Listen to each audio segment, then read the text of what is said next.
So you know when you're doubled over in pain and you're wondering, is it your appendix or maybe you ate something funny? Jadi, apakah kamu tahu kapan kamu merasa sakit yang berlipat ganda?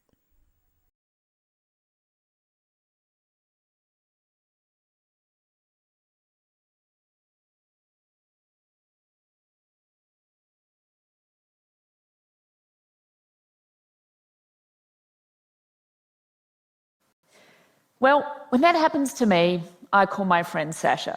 Sasha's a doctor, and I say, should I rush to the nearest emergency room in a panic, or am I okay to relax and just wait it out?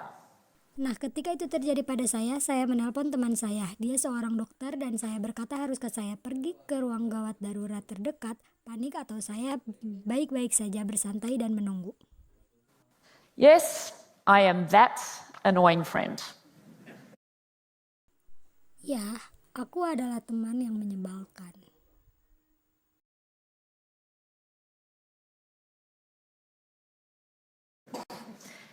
But in September 2017, friends of mine were suddenly calling me for my professional opinion. Tapi pada tahun 2017, teman saya tiba-tiba memanggil saya untuk meminta pendapat dari saya.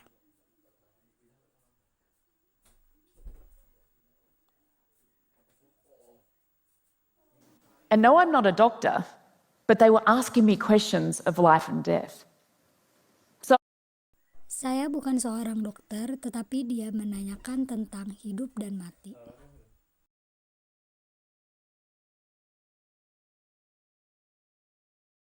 What was going on in September 2017? Well, North Korea was suddenly and scarily all over the news. Jadi, apa yang terjadi di tahun 2017?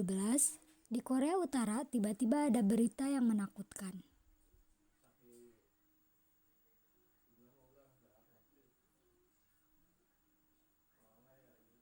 Kim Jong-un had tested missiles potentially capable of hitting major US cities. Kim Jong-un telah menguji coba rudal yang berpotensi mampu menghantam kota-kota besar di Amerika Serikat.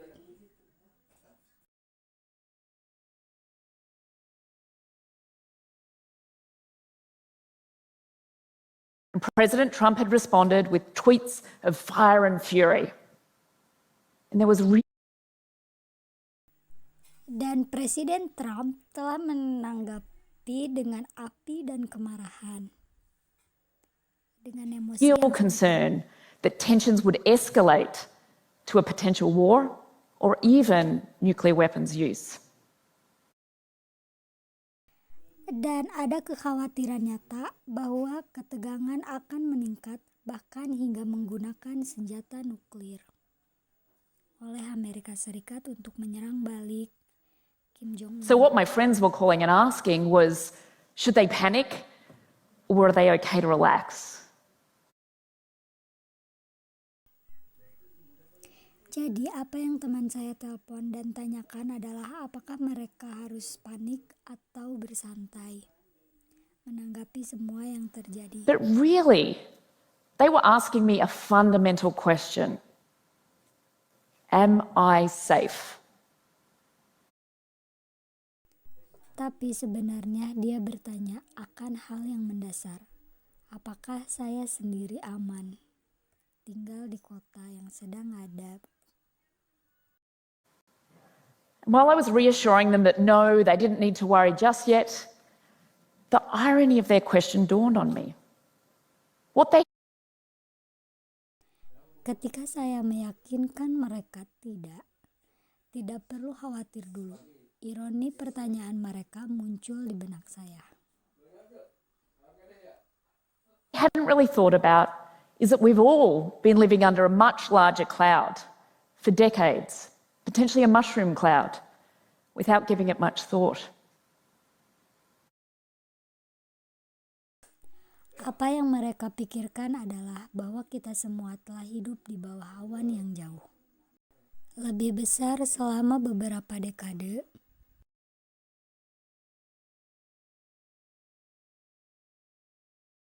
Now, it's not surprising that friends of mine and many others like them don't know much about nuclear weapons and don't think about them.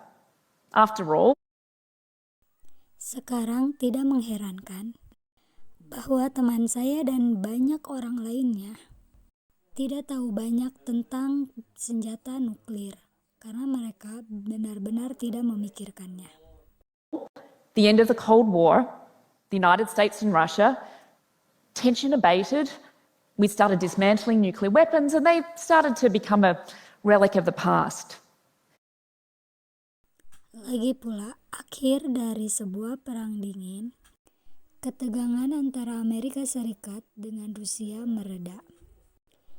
Kami mulai menggali senjata nuklir, membongkarnya dan menjadikan semua Generations didn't have to grow up with the spectre of nuclear war hanging over their heads.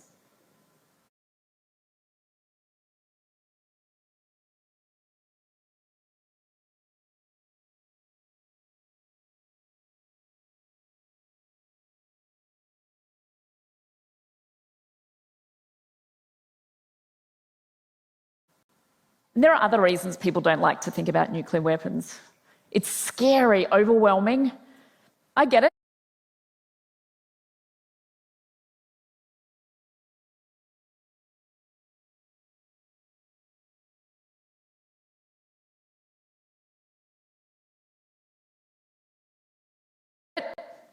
Sometimes I wish I could have chosen a cheerier field to study. Perhaps tax law would have been more uplifting.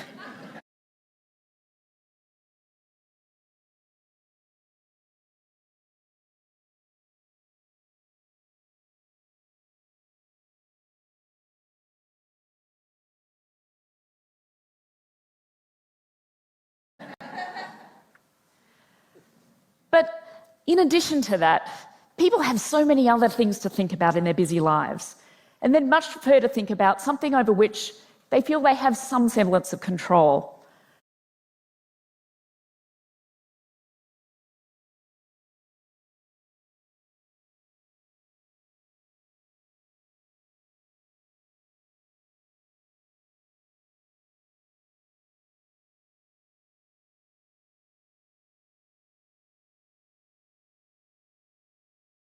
And they assume that other people, smarter than they on this topic, are working away to keep us all safe.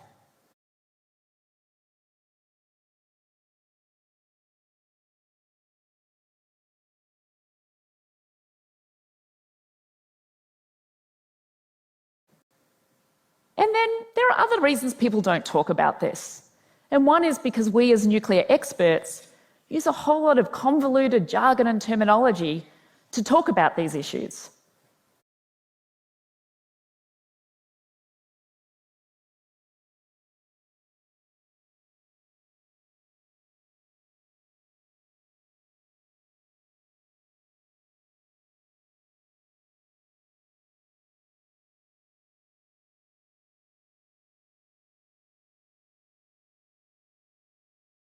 CVID, ICBM, JCPOA. It's really inaccessible for a lot of people. And in reality, it actually sometimes, I think, makes us numb to what we're really talking about here.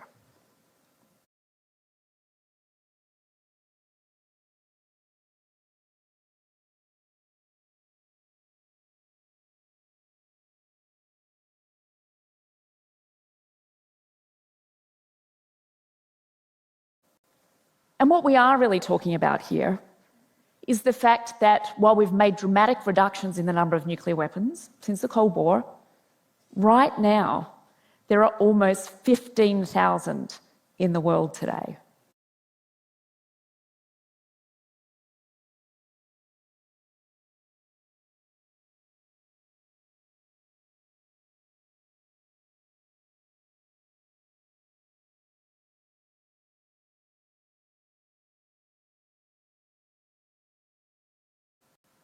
$15,000. The United States and Russia have over 90% of these nuclear weapons. And if you're wondering, these are the countries that have the rest.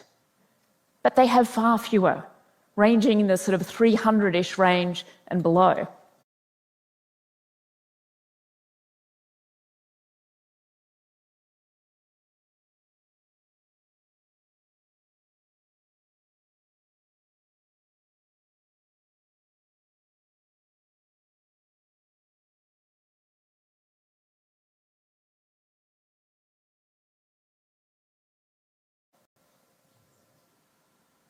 Adding to this situation is the fact that we have new technologies that potentially bring us new challenges. I mean, could you imagine one day countries like ours and others potentially ceding decisions about a nuclear strike to a robot based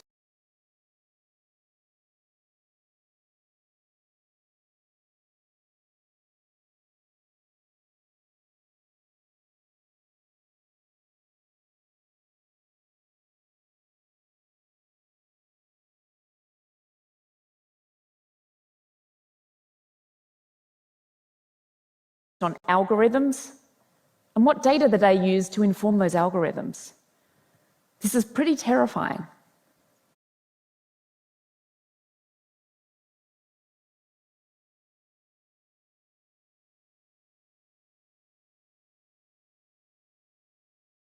So adding to this are terrorism potential, cyber attacks, miscalculation, misunderstanding. The list of nuclear nightmares tends to grow longer by the day. And there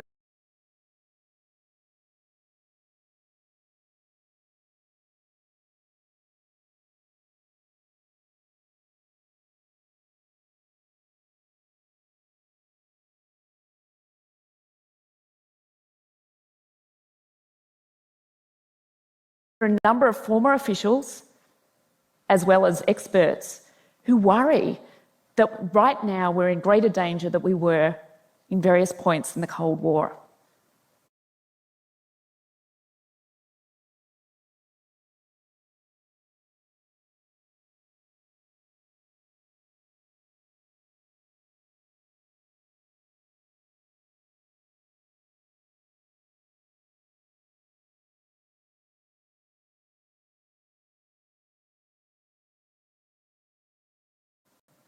So this is scary.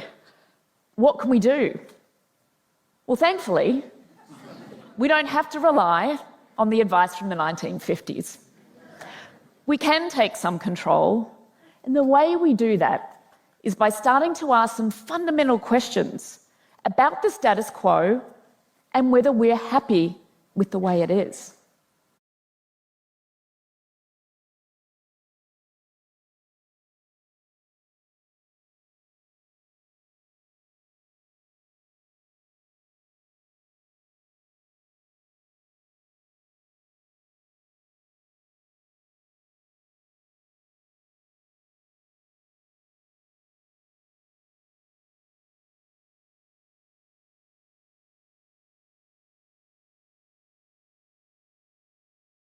We need to begin asking questions of ourselves and our elected officials.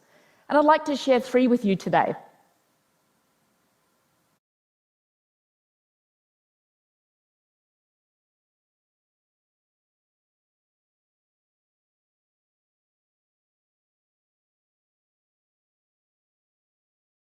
The first one, it's how much nuclear risk are you willing to take or tolerate? Right now, nuclear policy depends on deterrence theory.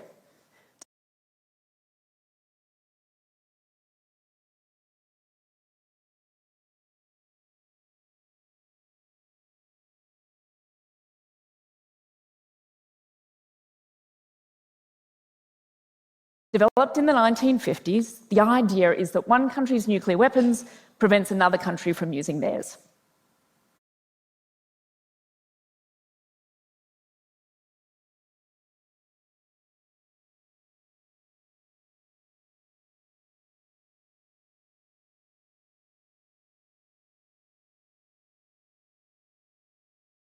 So, you nuke me, I nuke you, and we both lose.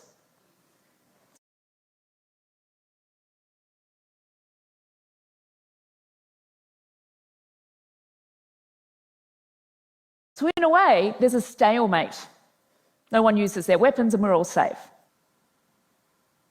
But this theory has real questions. There are experts who challenge this theory and wonder, does it really work this way in practice? It certainly doesn't allow for mistakes or miscalculations.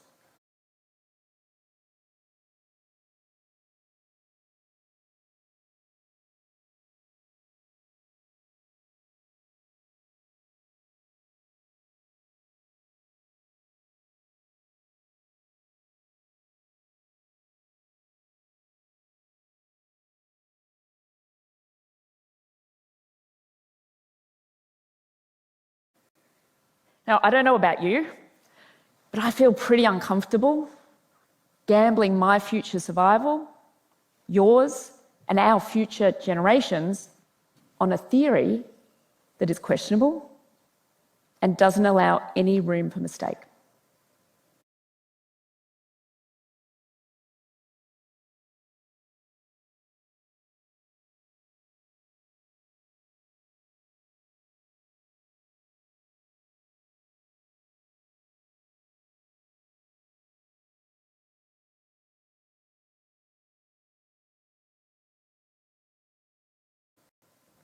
Makes me even more uncomfortable to be threatening the evaporation of millions of people on the other side of the earth.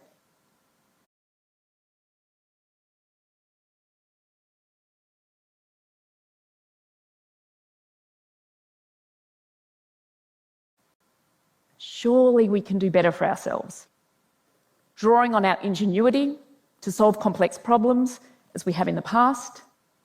After all, this is a man-made, human-made, I shouldn't say man because women were involved, a human-made problem.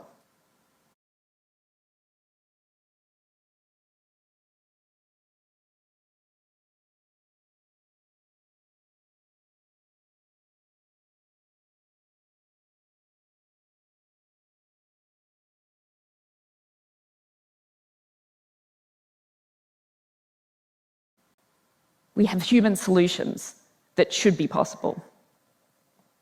So, next question. Who do you think should make nuclear decisions?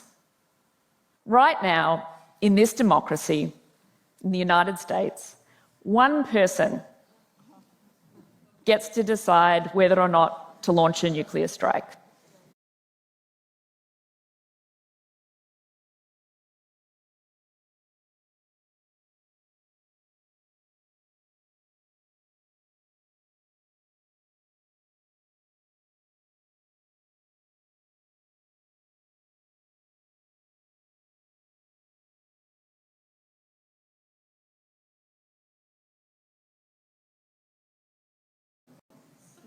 They don't have to consult anybody. So that's the president. He or she can decide within a very limited amount of time, under great pressure, potentially, depending on the scenario, maybe based on a miscalculation or a misunderstanding, they can decide the fate of millions of lives.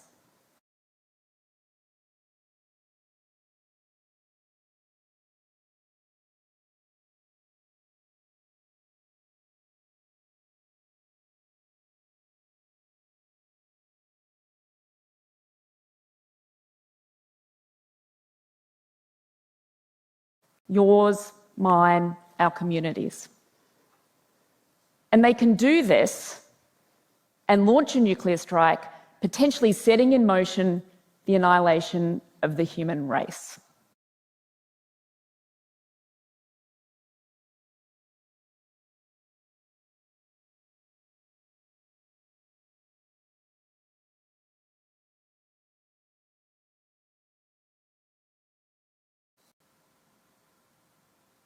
Wow. This doesn't have to be our reality, though. And in fact, in a number of other countries that have nuclear weapons, it's not, including countries that are not democracies.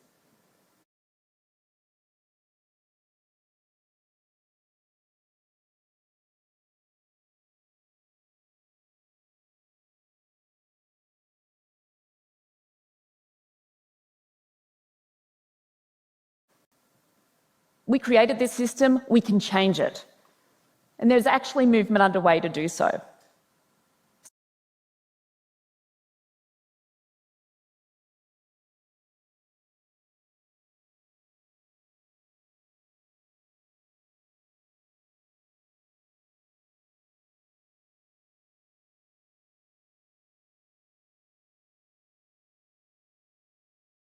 So this leads me to my third question.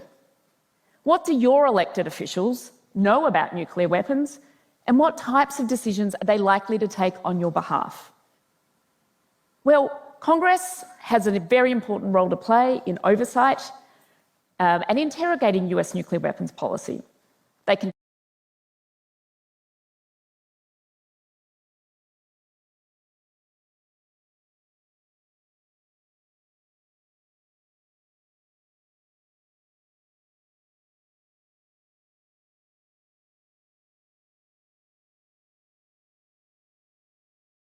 decide what to fund, what not to fund, and they represent you.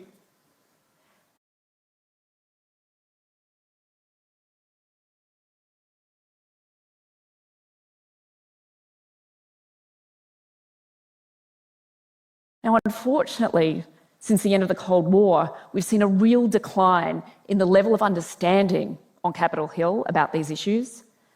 While we are starting to see some terrific new champions emerge, the reality is that the general lack of awareness is highly concerning, given that these people need to make critically important decisions.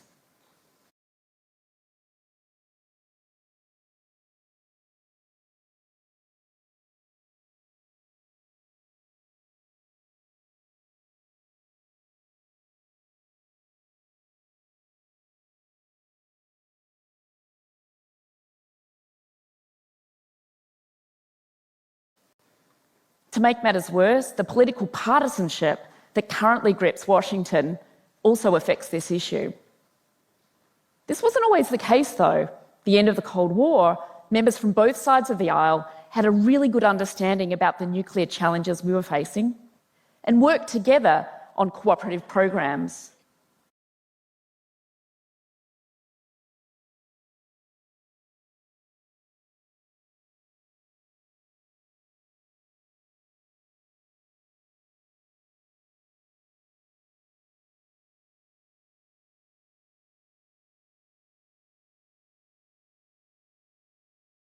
They recognised that nuclear risk reduction was far too important to allow it to succumb to political partisanship. They created programs such as the Nunn-Lugar Cooperative Threat Reduction Program, which sought to lock down and eliminate vulnerable nuclear material in the former Soviet Union.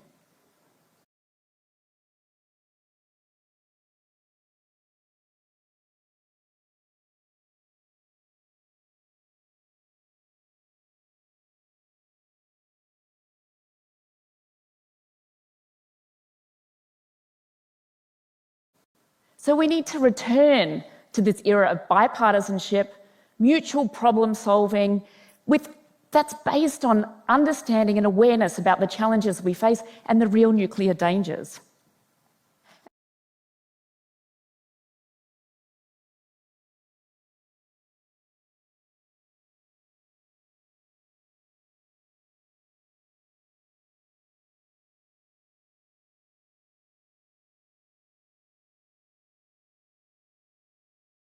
And that's where you come in.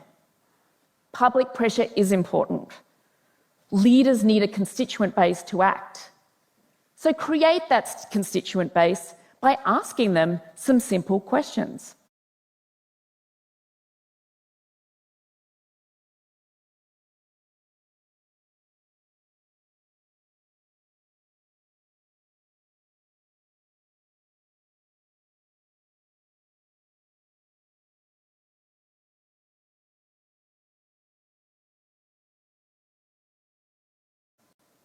Ask them, what do you know about nuclear weapons? Do you have a nuclear expert on your staff? Or, if not, do you know somebody you could refer to if you need to make an important decision? Start to find out what they believe and whether it aligns with your own views and values.